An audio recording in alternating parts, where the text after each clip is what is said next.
RevExpo Studio.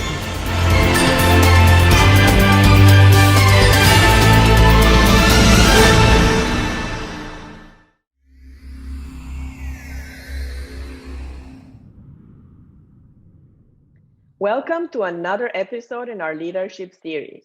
It is my great pleasure to introduce to you our special guest, Linda Fisk. She's the CEO of Leadership Global, a multi-award-winning leader, keynote speaker, author, and university professor, dedicated to amplifying and extending the success of other high-caliber business leaders. She is leading a community of unstoppable women, enhancing their leadership blueprint and embracing their power to be the best version of themselves in work and in life.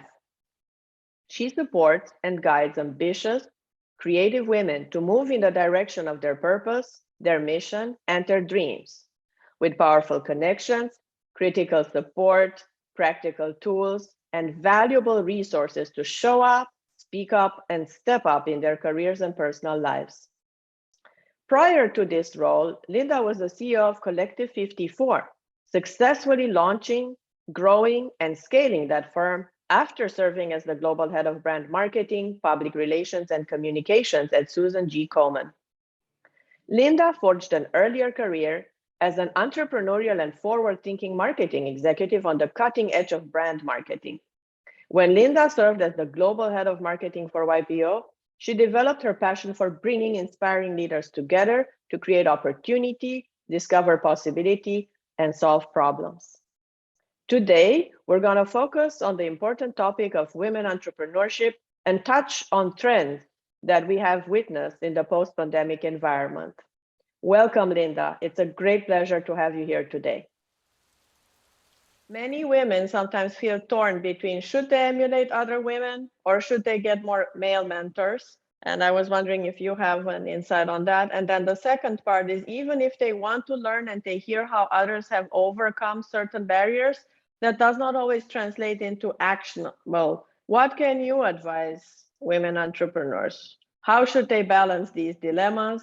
And then what can they do to translate learned lessons from others into their business? Because not everything fits, right? So filtering out what is appropriate for them and what not is sometimes a big challenge for them. That's right. And I do feel like you need to have a level of discernment as you're exchanging ideas and possibilities and options and real life stories with other entrepreneurs.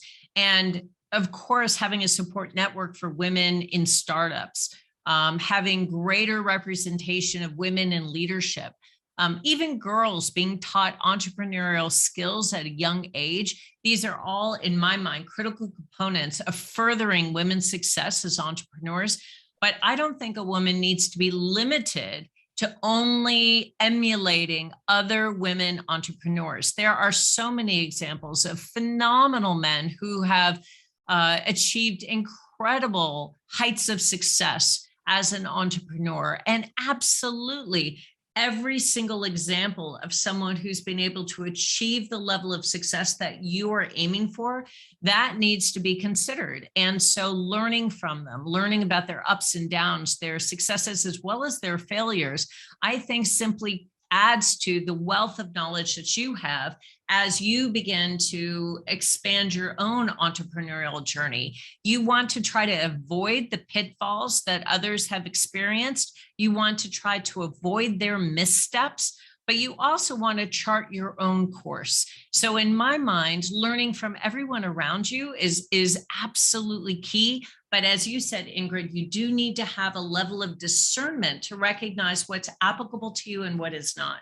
The second thing that I would say is that, as I said earlier, it's very easy to become paralyzed and not take action because you are still assimilating information. You're still trying to develop the network, develop the skill sets, get equal opportunity to funding, develop the support systems, ensure you have the right staff.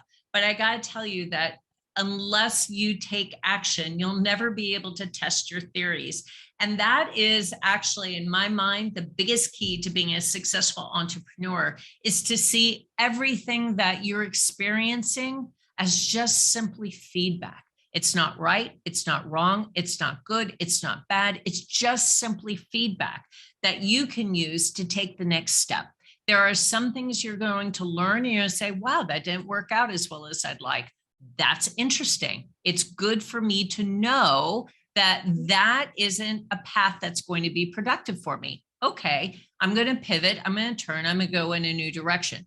And so in all cases, being able to experience life is just one big opportunity for learning, for refinement, for tweaking, and for tailoring what you're doing in the world, and to pursue your purpose uniquely, I think is so important. So rather than getting discouraged or being fearful or feeling paralyzed because you're not sure if you have every single T crossed and I dotted, take that bold first step, test some theories, learn from those actions, and then continue to get better and better and better. There's very few decisions that you're going to take in life that you can't recover from.